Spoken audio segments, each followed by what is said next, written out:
سەدای ڕەوەندی کوردی لە بریتانیا. بسم الله الرحمن الرحيم. الحمد لله رب العالمين، والصلاة والسلام على نبينا محمد وعلى آله وأصحابه أجمعين. اللهم يا ربنا تقبل منا صلاتنا وصيامنا وقيامنا وقراءتنا للقرآن يا أرحم الراحمين. براني بريزم خشكاني بريزم صلاي خواي فرورقاتان ليبي لهالكوهن داواکارم لە خوای پەروەردگار ڕۆژ و تاعەت و عیبادەت و قورئان خوێندن و هەموو چاکەکاری و چاکەوتن و چاکە بیستنێک لە هەموو لایەکمان قبوڵ کات. ئەوەی پێم خۆش بووکەوە باسی کەم بابەتی زەکاتە. دیارە زەکات فەرزەکە لە فەرزەکانی ئیسلام و بۆ ئەو سنفانەی کەوا گرنگە کە شارەزا بینتیان بەشیە دێن ئەو هەر سنفەی کەوا هەن لە قورئانە. یەکێ لەو بابەتانەی کەوا هەڵبژاردووە لەو هەر سنفا یەکێک لەوانە کێن وەلغارمین، ئەوانەی کە قەرزدارن، زەکات دان بە قەرزدار. قەرزدارەکان کێن؟ لێرە وەلغارمین هەندێک تەفسیری هەیە جگە لە قەرزداری. ئیمامی تەبەری چەند قەولێکی ئیمامی مجاهیدێکێکە لە کیباری عولەمای تابعین کەوا نقلی کردووە لە تەفسیرەکەی فەرمێ بۆ ئەوە من احترق بيته أو يصيبه السيل فيذهب متاعه ويدان على عياله فهذا من الغارمين. هەر کەسێ ماڵەکەی بسووتێ یا تووشێ لافاو دابێتی بەسەر ماڵەکەیە و لەبەر عایلەکەی کەوا قەرزدار بوو بێ ئەوەش هەر بە قەرزدار دانرێت. بۆیە لە ڕاستیە تابعین ئابە و شێوازە تێگەشتون.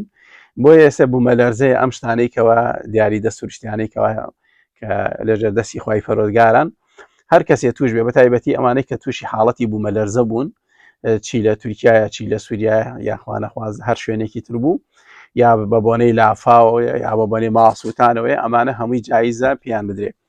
بۆیە لە حەدیثێکە لە صحیح مسلمە کە قوبەیسەی کوڕی مەخارق ئەڵێ أفرمي تحملت الحمالة حمالة فأتيت رسول الله صلى الله عليه وسلم أسأله فيها فقال أقم حتى تأتينا الصدقة فأنا أمر لك بها. قال ثم قال يا قبيصة إن المسألة لا تحل إلا لأحد الثلاث.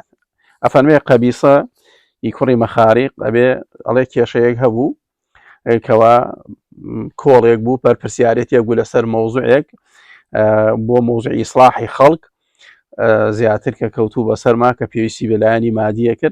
أفرمي وتم أي بيغمري إخوة صلى الله عليه وسلم موضوع شواهية كمن دعوة كم كزكاة ما زكاة بيدري أيش. أفرمي يا قبيصة إن المسألة لا تحل إلا لأحد الثلاث. بو أمس تاقمن به جائز نية. يكي كان رجل تحمل حمالة فحلت له المسألة حتى يصيبها ثم يمسك.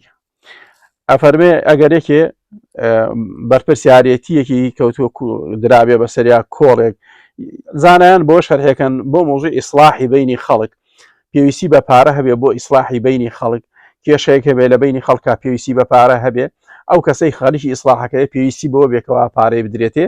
ئەفەرمێ یەکێک لەوانە جایزەیەکی تر لەوانە فەرمێ ورجل أصابته جائحة اجتاحت ماله فحلت له المسألة حتى يصيب قواما من عيش أو قال سدادا من عيش. يكي توشي مصيبتي بو بيت، توشي كيشي بو بيت كوا پێویستکە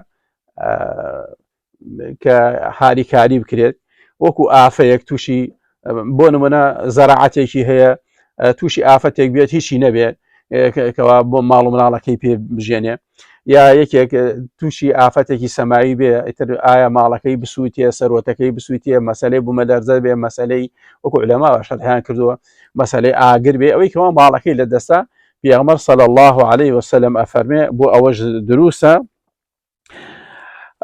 ورجل أصابته فاقة حتى يقوم ثلاثة من ذوي الحجة من قومه لقد أصابت فلانا فاقة فحلت له المسألة حتى يصيب قواما من عيش أو قال سداتا من عيش.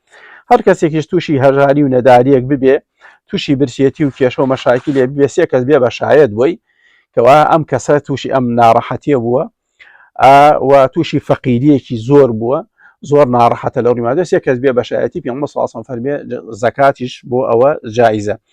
بۆیە لە ڕاستیە ئێستا ئەو کەسانەی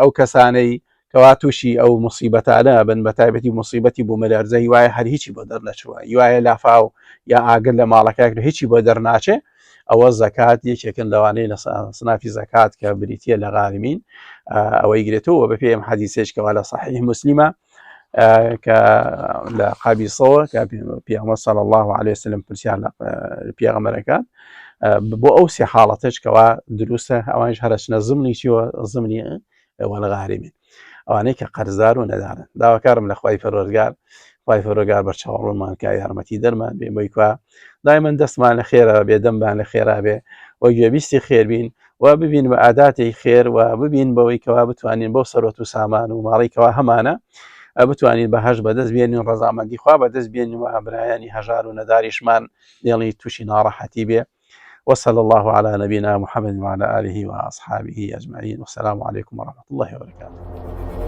كنال BK4 لا خەمی هەمووان کۆکەرەوەی کوردان لە تاراوگا بەگشتی لە ئەوروپا و بەریتانیا. کەناڵی BK4